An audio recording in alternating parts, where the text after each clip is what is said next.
Bonsoir. Je remercie Carole pour son invitation. Je suis donc anthropologue, actuellement interne en dernière année de médecine générale et doctorant donc dans l'unité SHS de l'UMR Vitrum, ici à l'IHU. Je m'intéresse à la maladie Lyme dans le cadre de ma thèse portant sur les trajectoires de soins dans un contexte de forte incertitude. J'y reviendrai brièvement à la fin de mon propos. Je voudrais tout d'abord vous présenter une revue de littérature sélective de travaux en sciences sociales portant sur la maladie Lyme, réalisée avec Patrick Peretti-Vatel, le directeur de mon unité, et qui devrait être l'objet d'une publication courant 2019. Notre objectif était de montrer en quoi la maladie de Lyme, les perceptions, les réactions et débats qu'elle suscite illustrent un certain nombre de faits structuraux caractéristiques de nos sociétés contemporaines. Donc à la fin du XXe siècle, pour Anthony Giddens et Ulrich Beck, peut-être les deux plus grands penseurs des sociétés du risque, nos sociétés sont menacées par des nouveaux risques présentant deux caractéristiques. Premièrement, ils sont manufacturés, dans le sens, dans l'esprit de Beck, il cherche à manufacturer, pas au sens industriel, mais il cherche à montrer qu'ils ne sont plus le produit de catastrophes naturelles, mais le produit d'activités humaines. On pense donc ici aux risques nucléaires, aux pollutions environnementales, mais également, et c'est ce qui nous intéresse aujourd'hui, à l'apparition de nouveaux risques infectieux qui mettent en scène des pathogènes préexistants, jusque-là méconnus, voire inconnus, mais que les activités humaines ont fait émerger. Dans le cas de Lyme, nous savons que d'une part, le recul des terres agricoles et le reboisement périurbain, que ce soit en Île-de-France ou en Nouvelle-Angleterre, aux États-Unis, a contribué à la prolifération des cervidés et des rongeurs qui servent de réservoir à la bactérie. D'autre part, le développement de l'habitat en lisière de forêt, on pense à nouveau à la middle class des suburbs aux États-Unis, et le goût croissant des citadins pour les loisirs verts a considérablement augmenté l'exposition humaine aux morsures de tiques. Deuxième caractéristique de ces nouveaux risques, ils sont invisibles. Qu'il s'agisse de micro-organismes ou de radiation, ces risques imperceptibles ne peuvent être appréhendés que par des outils scientifiques. Cette invisibilité favorise leur prolifération, mais entretient également la volatilité et la diversité des perceptions dont ils font l'objet, et ce, d'autant plus que la science, seule à même de les repérer, est fragilisée et contestée.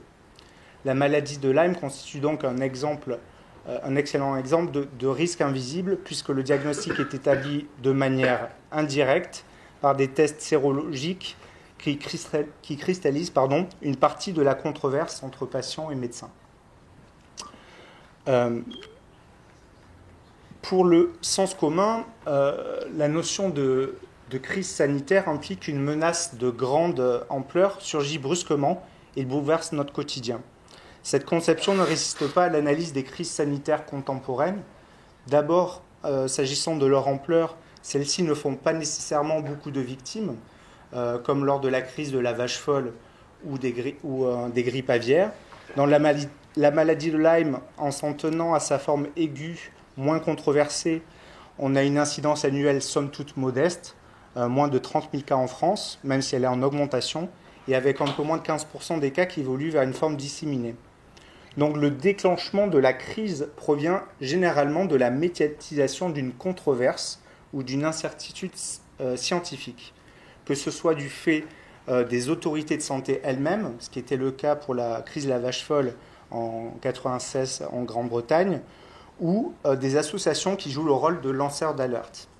Dans le cas de la maladie Lyme, c'est bien les associations de patients qui ont à l'évidence joué un rôle crucial dans son irruption sur la scène médiatique.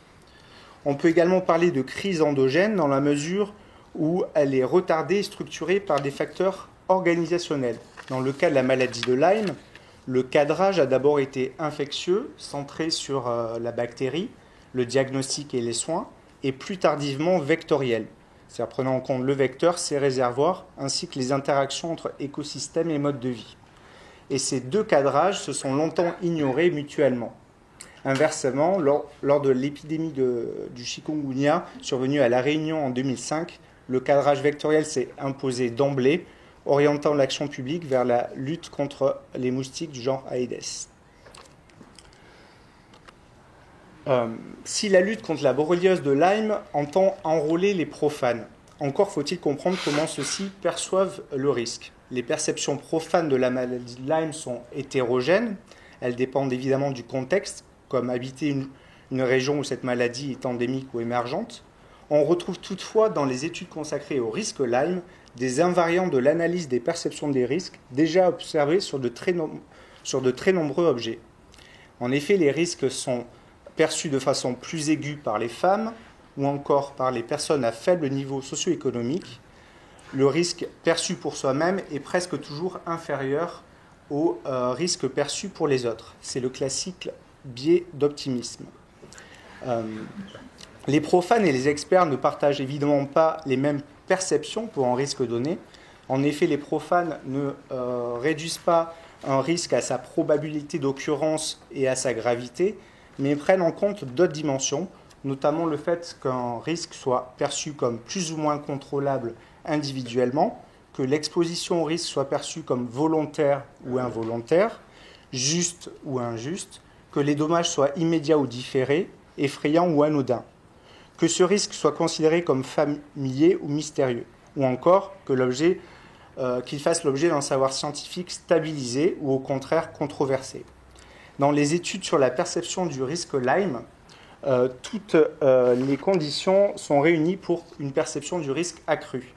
Encore largement méconnue du grand public, cette maladie est associée à un cortège de symptômes inquiétants, y compris des troubles neurologiques atypiques, et elle peut sembler d'autant plus injuste et incontrôlable qu'elle touche aujourd'hui principalement les enfants, du moins en France et aux États-Unis, et tout ça sur fond de controverses scientifiques.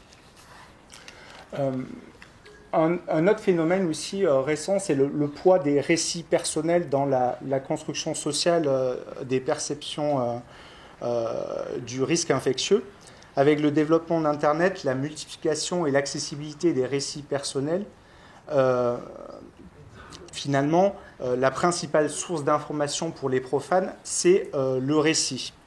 2 enquêtes pour illustrer le poids de ces récits dans la genèse des perceptions du risque. Une première dans le Connecticut, qui montre qu'une plus grande fiabilité est accordée aux récits de proches ou de connaissances qui ont contracté la maladie de Lyme qu'aux informations délivrées par les professionnels et les autorités de santé. S'agissant du recours à Internet, une recherche récente illustre très précisément le succès de ce type de témoignage. Les auteurs ont examiné un échantillon aléatoire de 700 vidéos consacrées à la maladie de Lyme qui cumule environ 13 millions de vues. Et parmi ces vidéos, 92% ont été mis en ligne par des particuliers, 2/3 narrent des histoires personnelles, et comparativement à une vidéo postée par une agence gouvernementale discutant de données épidémiologiques ou de conseils préventifs, une vidéo dans laquelle une célébrité raconte son expérience personnelle de la maladie Lyme sera visionnée 18 fois plus et aura 2 fois plus de chances d'être likée.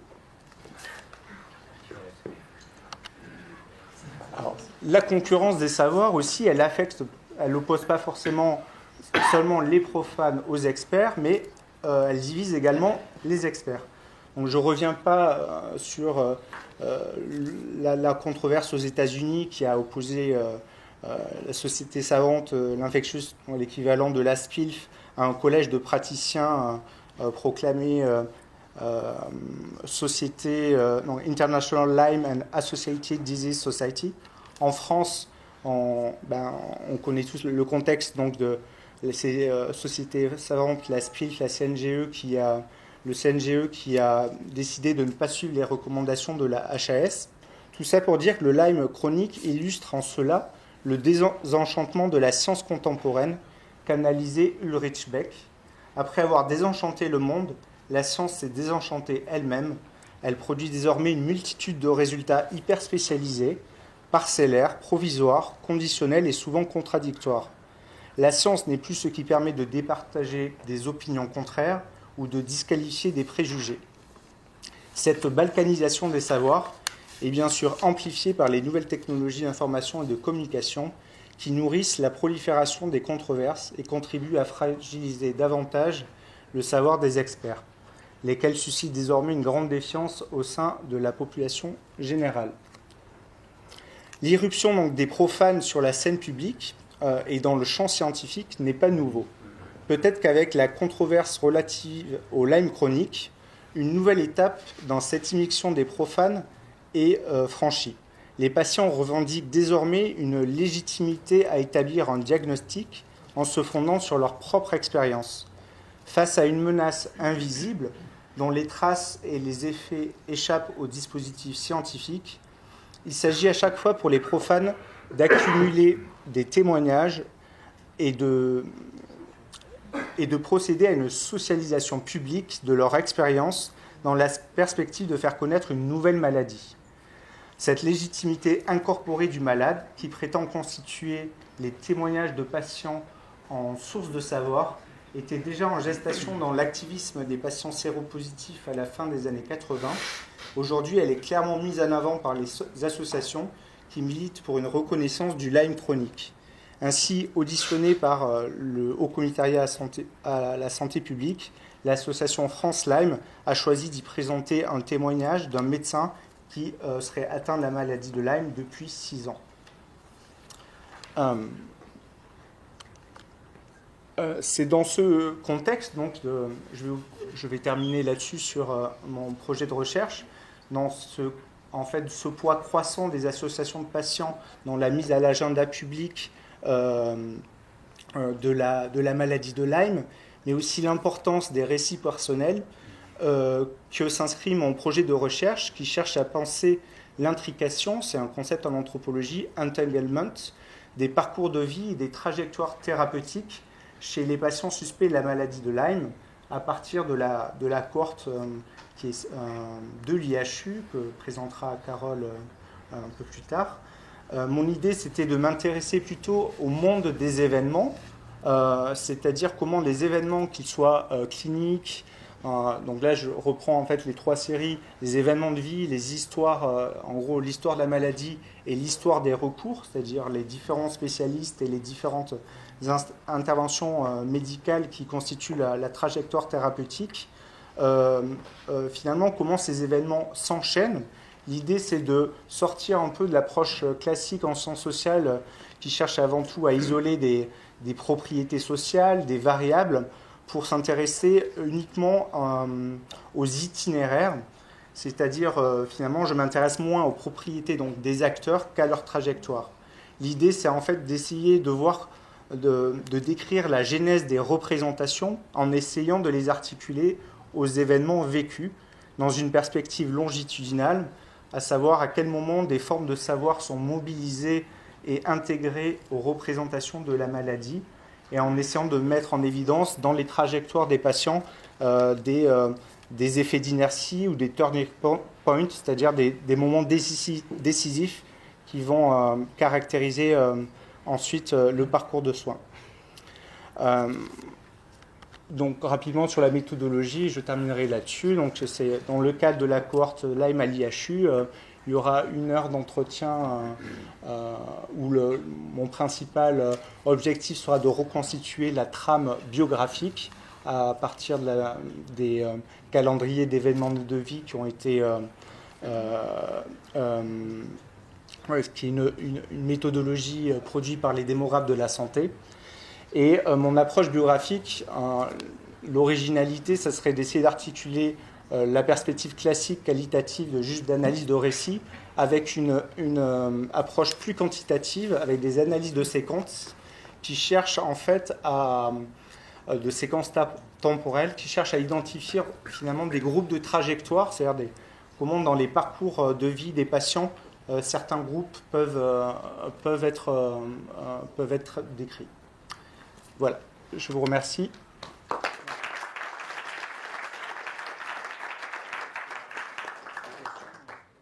Saint-Quentin, pour m'intéresser beaucoup depuis longtemps aux crises sanitaires et pour avoir été mêlé à plusieurs épisodes de crise sanitaire, en réalité, la population ne peut jamais, ça ne devient jamais une crise sanitaire si on n'a pas l'association d'un expert officiel institutionnel qui dit c'est vrai. C'est pour ça que c'est un énorme problème. Et il faut toujours regarder les conflits d'intérêts au sens large des experts. C'est très compliqué quand on demande à quelqu'un qui travaillait sur un truc sur lequel personne ne travaillait, de lui dire est-ce que c'est vrai que c'est important et qu'il faut mettre des dizaines de millions d'euros sur ce sujet. Il dit toujours oui. Donc c'est la nature, c'est comme ça. Donc il y a un vrai problème d'experts. Le problème, que ce soit celui de la vache folle ou celui de la grippe aviaire, on sait très bien qui c'est Osterhaus. Alors c'était un scientifique indiscutable, c'était le plus grand virologue du monde. Mais on n'aurait jamais eu une crise comme ça si Osterhaus n'avait pas validé, et une faute politique. À chaque fois, le politique reconnaît ou recule, et il y a un expert qui le valide. Et là, il y a le feu. Et vous pouvez prendre toutes les crises sanitaires, que ce soit la rougeole, la vaccination contre la rougeole, que ce soit le SARS, que ce soit toutes les crises sanitaires auxquelles il n'y a pas de mort, en réalité, ou extrêmement peu. Il y a l'association d'un expert qui valide, et c'est la même chose pour Lyme. Je ne veux pas nommer le nom de l'expert, mais enfin, on avait un collègue qui était président du CNU et qui était à l'HES, et qui raconte ça quand même. Donc si lui n'est pas là, si le DGS ne recule pas en disant c'est bien possible, il n'y a pas de crise de Lyme. Donc il y a des gens qui sont à la recherche d'une explication pour leur truc, on leur lance une explication, et quand ils voient que le pouvoir politique recule et qu'il y a un expert qui dit comme eux, alors à ce moment-là, il y a une fixation, là, il y a la crise. Mais seul, alors ça arrivera peut-être, voilà, ça arrivera peut-être qu'il y ait des crises qui soient purement pour les réseaux sociaux, mais tant qu'il n'y a pas un expert réel ou proclamé, autoproclamé, et tant qu'il n'y a pas un recul du politique, en réalité, moi j'ai jamais vu de situation dans mon domaine, je suis une maladie infectieuse explosée comme ça. Il faut toujours qu'il y ait, en plus de l'inquiétude du fait qu'il y a des maladies inexpliquées, que ce soit l'autisme, la sclérose en plaques, il y a toujours, c'est la même chose pour l'hépatite B, c'est la même chose, l'expert, on sait qui c'est, c'était un neurologue, pour l'hépatite B, et on sait que c'est Kouchner qui a reculé, sinon il n'y aurait jamais eu de crise de vaccination de l'hépatite B. Oui. Une question. De tout temps, il a existé des neurasthéniques qui sont devenus des fibromyalgiques à peu près de 1980. Dans votre enquête, envisagez-vous de dresser une espèce de cinétique? Est-ce que ce sont ces fibromyalgiques qui sont devenus des Lyme chroniques, enfin avec quand vous leur posez la question, parce que l'impression d'un vieux que je commence à être, c'est qu'effectivement, ils avaient des fibromyalgies et ils ont plongé ensuite dans le Lyme. Vous avez des spasmophilie alors? Il y a eu des spasmophilie, c'est encore plus ancien. Et en 1930, ça s'appelait les neurasthéniques. Voilà. Moi, je suis rentré dans la maladie Lyme justement par mon intérêt sur les phénomènes d'errance en fait, diagnostique. C'est vrai que là où moi je trouvais intéressant finalement cette nouvelle entité syndrome polymorphe persistant après qui est très très ouvert, c'est que finalement on ne rentre pas dans un découpage fin d'une étiologie ou une nouvelle classification, mais quelque chose qui est juste finalement clinique avec des syndromes de fatigue chronique ou de douleur. Et donc en fait, à partir de cette cohorte, finalement, je vais pouvoir justement m'intéresser, c'est souvent des histoires de 10-20 ans, quels ont été les recours, les diagnostics évoqués, et comment ce parcours se construit, et alimenté aussi par les interventions médicales. C'est-à-dire, mon idée, en gros, c'est que un parcours de soins, il est aussi produit par le médecin, donc en fait, c'est de voir justement toutes ces ressources, comment elles sont mobilisées dans les biographies des patients. J'avais le papier que les autres associations de maladie Lyme avaient peu aidé, il y a eu une revue de presse qui s'appelait les zombies de la maladie Lyme. C'est des gens qui cherchent un diagnostic. Oui, hier, comme ça, de manière aveugle, pour chercher un diagnostic. La que de rasthénie. Moi, pour voir les gens à titre individuel comme ça, en face à face, donc déjà, c'est des consultes qui ne peuvent pas durer 10-15 minutes. Donc déjà, il faut reporter la consulte si on a le temps ou si on a l'envie et de la caler sur 1 heure. Et après, ce que j'essaye d'essayer de détecter en premier, c'est est-ce qu'on est sur une personne qui croit et qui connaît, ou alors sur une personne qui a une attitude, ou c'est son attitude. Si on est face à une personne qui croit et qui connaît, on peut, sur 1 heure ou plusieurs séances, débobiner le système, parce que finalement, on va y arriver.